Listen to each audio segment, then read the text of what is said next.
welcome to a very special edition of Beyond the Headline with me, Ritangshu Bhattacharya.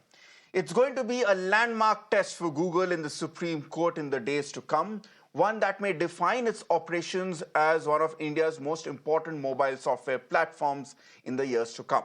A three-judge bench headed by CJI D.Y. Chandrachud is hearing cross pleas of both Google and the Competition Commission of India, challenging a verdict of an appellate tribunal in a case related to the tech giant's alleged anti-competitive practices in the Android mobile device case. Now remember, in 2022, the Competition Commission of India had found Google India guilty of anti-competitive practices, imposing a penalty of 1,337.76 crores rupees. The CCI had also issued a warning to Google India against blocking third-party applications. In the next year, in 2023, Google's appeal was heard by the National Company Law Appellate Tribunal, also known as the NCLAT, which had set aside some of the conditions imposed by the CCI. However, it did uphold the hefty penalty of 1,338 crores. Now, by 2024, both the Google and the CCI had moved the Supreme Court to appeal against the NCLAT's order, and the hearings have now begun this week, and they will continue for the next few days. Now, according to the CCI, Google leveraged its dominant 98% market share by implementing unfair trade practices, which restricted the entry of other applications on the Play Store and blocked competing search engines. Google has also mandated the pre-installation of its own apps on Android devices and has disincentivized device manufacturers from hosting third-party applications. Now, which effectively means if you use any Android phone, you will find some pre-installed Google apps such as Chrome, the Google search bar, Gmail, Google Files, and so on. You cannot uninstall these applications, and you are also discouraged by Google as a platform from installing third-party applications such as a different third-party gallery app or a third-party camera app. Now, these actions have led to the imposition of this penalty of 1,338 crores. Now, in its ruling last year, the NCLAT had granted Google a partial reprieve by allowing 4 key concessions. Google could continue restricting the uninstallation of its apps from the Android phones and limit the availability of third-party applications in the Play Store to avoid potential malware risks. Now, in its defense, Google has argued that the 2022 order by the CCI was flawed. Google claims that it has suffered from confirmation bias. Google has asserted that the widespread popularity of its Google apps was a result of the app's effectiveness, not because Google was coercing users into using it. The company has also emphasized that the mere dominance in the market does not necessarily equate to abuse of that market dominance. So is Google's monopoly in the market leading to an abuse of its dominance? That's the question which the Supreme Court will have to look at in the days to come. Is the company justified in prioritizing its own apps on its platform, or is it creating an unequal playing field for third-party applications? Additionally, is Google establishing an approach which essentially says it's my platform, you have to play by my rules, and that's the approach which all Android phone manufacturers will have to follow? And does this not ultimately stifle competition in the process? As we said, these are the big questions which the court will now address going forward, but these are also questions that we will be discussing in our show at this point. We are being joined by Khushbu Jain, advocate from the Supreme Court, Pawan Duggal, cybersecurity expert, Lloyd Matthews, business executive and independent director, and Dr. Sudhir Mehta, chairman and MD of Pinnacle Industries. Thank you all for joining me at this on the panel. Dr. Sudhir Mehta, let me begin this debate with you, because we had discussed last week the unfair policies and the market monopoly which Google was trying to leverage here. In this case, it has come down to effectively Google saying that, it's my platform. I know the applications which work best with an Android platform. So you have no choice but to prioritize mine, and we will strongly advise against using third-party applications here. As a competitor, is this firstly in the interest of having a free market system, Dr. Mehta? Absolutely not. Let me put it in simple terms. There has to be ease of entry. It doesn't matter. The logic which is used is that my platform, my rules doesn't apply, because if you are a dominant force in any sector or industry, it is incumbent upon you to have rules which allow for entry of other players, and the best product should win. Now, if one takes the logic that the best product should win, a precondition for that is the product has to be available.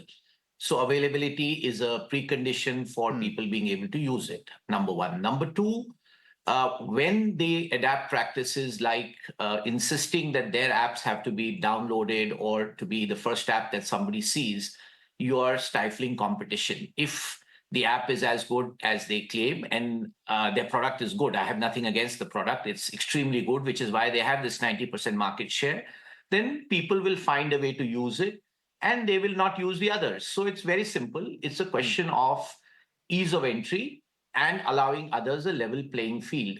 Now, what Google is doing is, for years, this is kind of a non-tariff barrier. They are putting barriers to entry of new entrants. And if the entrant is allowed in, then they're having to pay extra, which means that a large percentage of the revenue of that goes to the gatekeeper. Now, this is like tolling. You can have reasonable toll or you can have toll which is excessive. Eventually, who ends up paying? Us as consumers. Now, this is extremely, extremely important because a lot of the thinking around the world and even in India is now determined by the internet. The internet determines what we see, who we vote for, what we buy, what else we do. So the issue is not just about one company. It's an issue of allowing free competition. Google has the best product. And even after, if they are not allowed to have these special benefits, it may still be that they have this 90% market share and may the best product win. But we must, as a country, allow free competition. Okay, that's an important point, Dr. Mehta. Let me bring in Lloyd Matthews on this. Lloyd, do you agree with Google's defense essentially says that, our products are working not because we are forcing it down the throats of consumers, but because our products are that good and they are being preferred with it, which is why, for instance, people would prefer a Google Photos application on the phone rather than having a third-party application, So which is why their products are so ubiquitous. Do you agree with that line of defense put forward by Google? Thank you for having me on the show, Ritangshu. I think the line that Google is taking is quite obvious, right? I think all the large digital ecosystems like for consumers to stay within the ecosystem, right? Google obviously is the case we're discussing right now, but if you look at the other 3 or 4 big players, they typically would like to, in a sense, ensnare consumers within their ecosystem. Since they all have relatively competing apps, they want consumers to spend more time within their ecosystem because obviously they monetize time, they monetize the consumer's attention in terms of advertising, in terms of time. Having said which, I think, as Dr. Mehta rightly stated, I think anything that hampers consumer interest should be carefully watched upon. And this clearly seems to be the case, right? There's no denying the fact that Google is the most dominant and possibly the best search engine in the market right now for the sheer volume of traffic and the fact that they have more than 90% share. They also have a dominant position in things like maps. They have a dominant position in things like mail. So there's a whole ecosystem that Google owns and therefore is able to cross-leverage consumer time and attention on this ecosystem to their advantage. I think what is really worrying is the fact that because Google search is such a go-to for everyone, and as Mr. Mehta said, it almost dictates your thinking, they are therefore able to kind of push consumers in a certain direction. Now, this gets even more acute in the context of the Android app, right? Because when you're downloading things from the Android ecosystem, you're therefore, in a sense, giving Google even more control of the data. But more importantly, Google is subtly being able to push apps that are its own or apps that it has, shall we say, comfort levels with, and therefore deprioritize it. I think that is a very, very, very dangerous trend. Yeah. So at one level, it's about the current case, but I do believe that in a matter of time, one will look at have to splitting these large digital monopolies because willy-nilly they are bound to exploit their widespread advantages at various sectors with consumers, much to the detriment of the common consumer.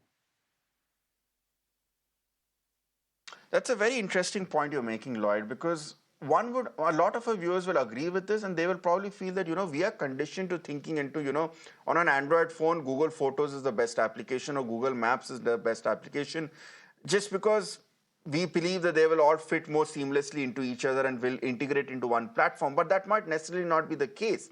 So is Google subtly leading to this belief or creating this feeling that, our apps work best with our application, or is it against the spirit of competition? Pawan Duggal, cybersecurity guru, is joining us as well. Mr. Duggal, The another defense which Google has put forward, and here perhaps one can see merit in it, is that if you continue to prioritize third-party applications here, there is a threat of malware sneaking in, because we honestly cannot guarantee the quality or the safety of these third-party applications here. And especially at a time when India is dealing with the gamut of Chinese applications coming in, whether it be scanning devices, whether it be beauty apps in terms of gallery and using filters, uh, and whether it be even for the much maligned apps which were meant to clean up your phone but actually ended up adding more junk and malware to the spores.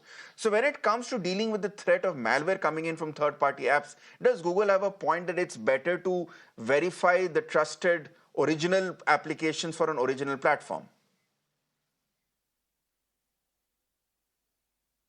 Well, clearly, we are living in a very transient world, and post-COVID-19, we have already entered into the new cyber world era. But clearly, in this new cyber age that we have come in, cyber security breaches in any case are going to become a lifelong companion and a new normal.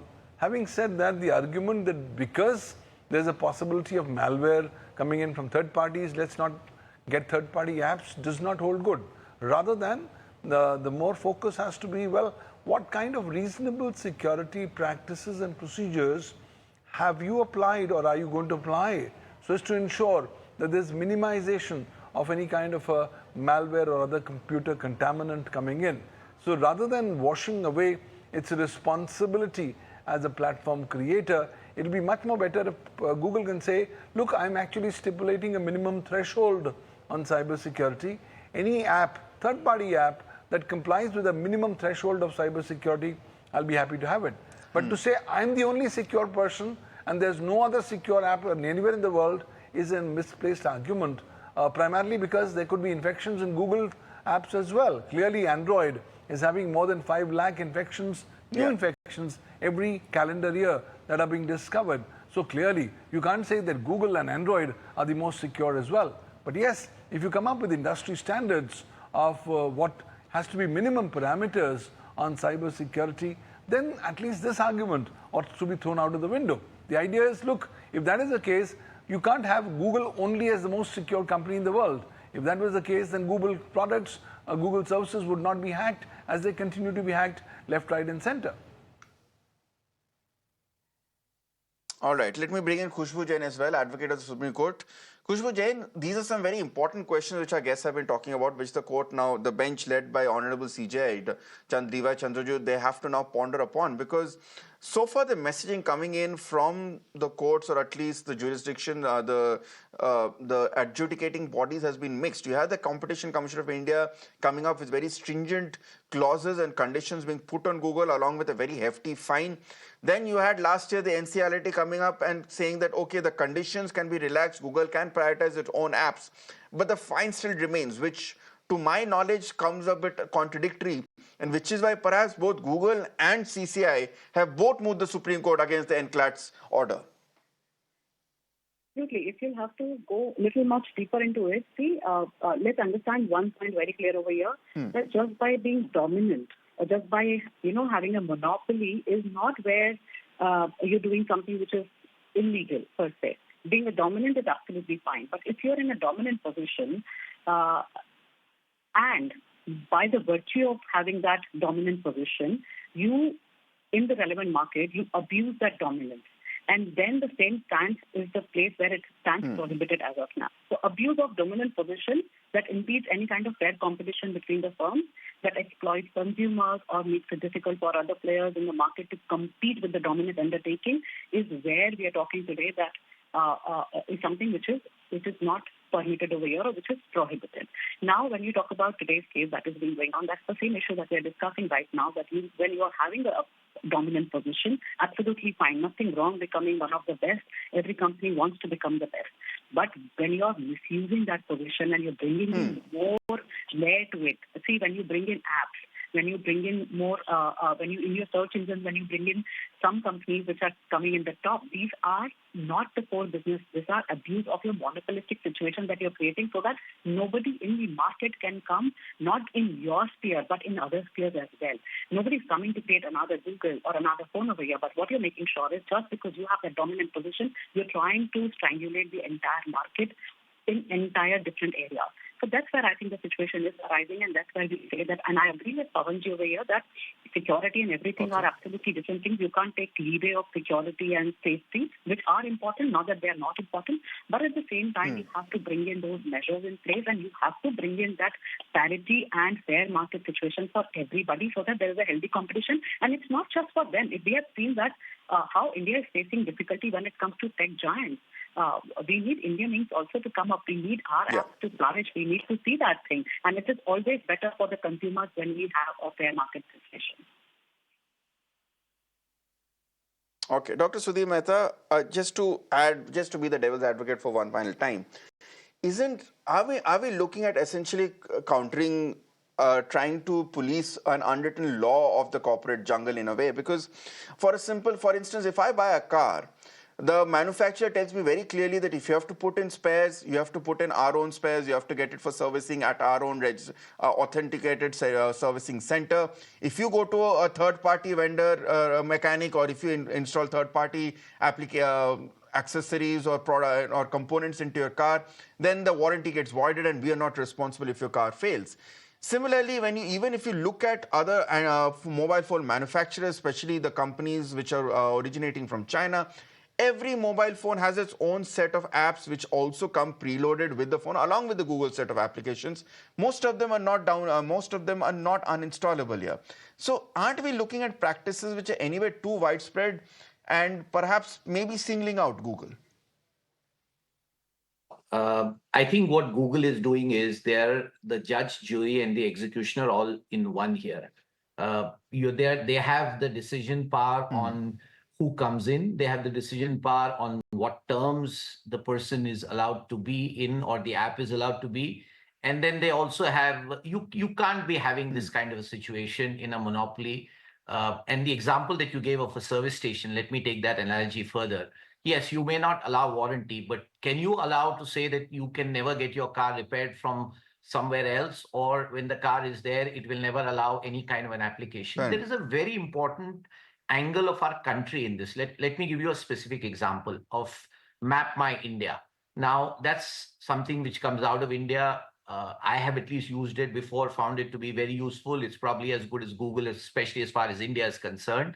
But if it's not on the app, how many people will take the time to go and search for it and look for it? If you have only the Google application, most people, because it suffices, will never go to some other solution.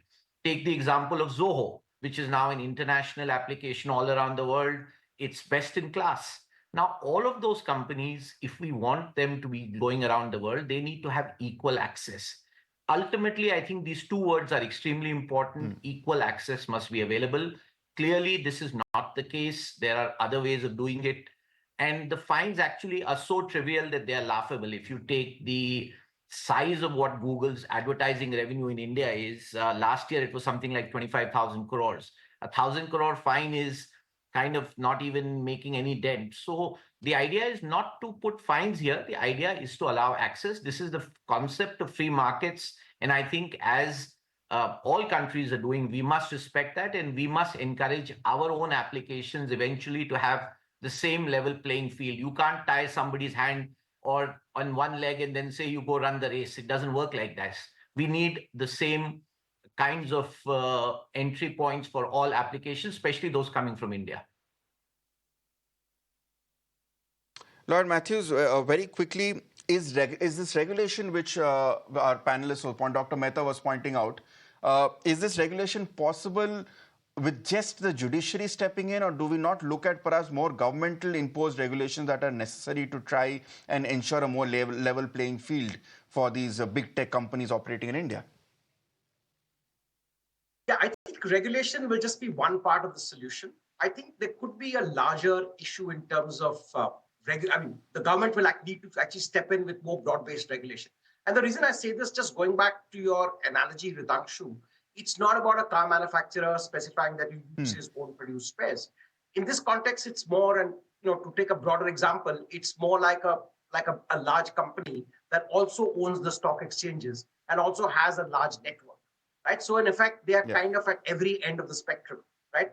Kind of Google owns a vast ecosystem. They own the platform.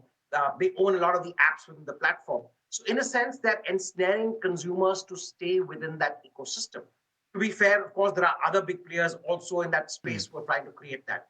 But I think the issue of regulation has to focus on two parts. One, primarily, as rightly pointed out, consumer interest. So consumers get an absolute fair choice.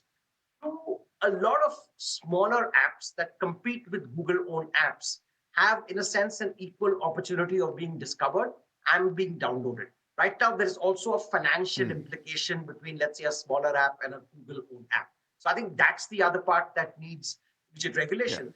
Yeah. The third part is the fact that because Google owns so many mega apps, starting with Mail to Maps, a whole series of them, to what extent are they actually trading data between these apps to benefit, right? You have the other large platforms like, say, Meta and Amazon that again have consumers using them through various of their services. Now, to what extent is this data of a consumer being freely traded across these various apps? Because eventually it's one company, right? So there's the one sign-off you take is actually valid. Yeah. Right? So you enter one Google email ID that's valid across maybe more than 25 of their apps. I think that's the issue that needs close monitoring, because there can always be subtle nudges and pushes that Google can keep you in the ecosystem. And the biggest point we have to realize is that in an age dominant with AI, the more data that passes through your system, the smarter it gets. And therefore, the more likely is it to become more intuitive, and therefore more consumers are going to be pulled in. As Dr. Mehta stated, Map My India really lost out, not because it was a bad map, but it was difficult to discover. The more consumers use Google Maps, likely it's going to become more advantageous for the others to also join in.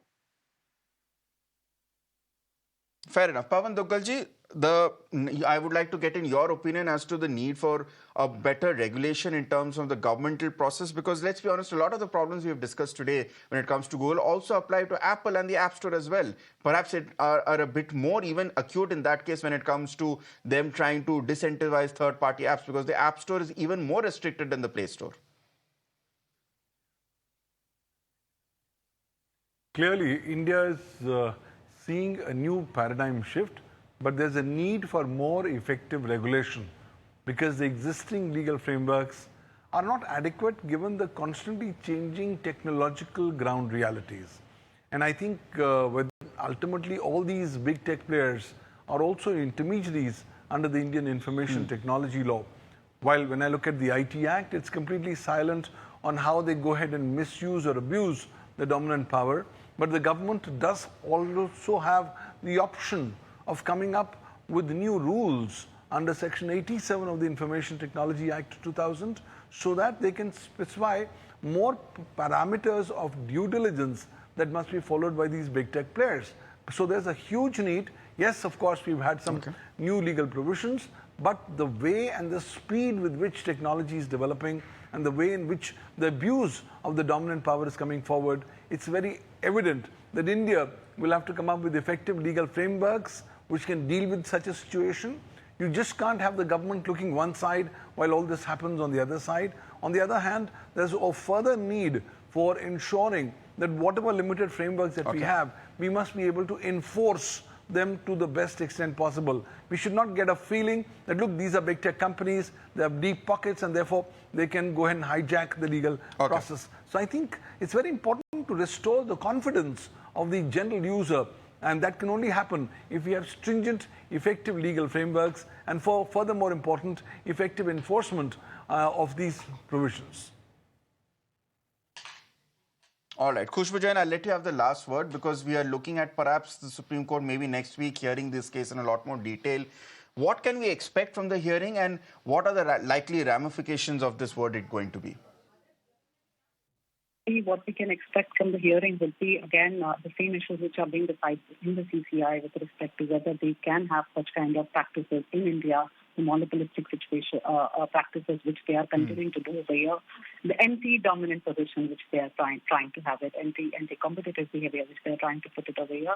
That's where I think we have to look into. And if it comes into favor, that this anti-competitive behavior cannot continue, where we can see that there would be a fair competition. We have a lot of India Incs which are wanting to develop their apps, and India being one of the biggest markets when it comes to user base. We are one of the biggest market in the world, one maybe top two. That's where I think we should bring in place that why not flourish Indian Incs over there? Let's have our apps, homegrown apps coming on app stores, coming on Google Play stores, and let our market also flourish at the same time, so that tomorrow, I validly point one has to also look into, it's not just limited to that. We are in the age of AI, we are in the age of data. And with this is where the entire monopoly will come. Tomorrow you will say we cannot block all of them because we can't work. Our entire systems are dependent on them. Yeah. That's where also we have to look into that. We need a market which is a fair market where there are competitions, so that if somebody behaves in a manner, we have an option available. I think that's where we play. Otherwise, we again will succumb to these tech giants as a country, and we would not be able to implement our own laws. All right. All right. I think it's a pretty unanimous verdict coming in from our panel of guests at this point that Google's monopoly, whether it be in the field of applications, whether it be in the field of Google searches, whether in the field of creating a platform for advertisers, needs to be checked. Not just Google, other big tech companies as well. Just because the world is now catching up with the ways of monopoly and dominance, though, doesn't mean that they will be continued to go unchecked. It's been going on in the United States, it's been going on in the EU, it's been going on in the UK, and now Google is facing an antitrust case effectively in India as well. So its cup of woes really is brimming over.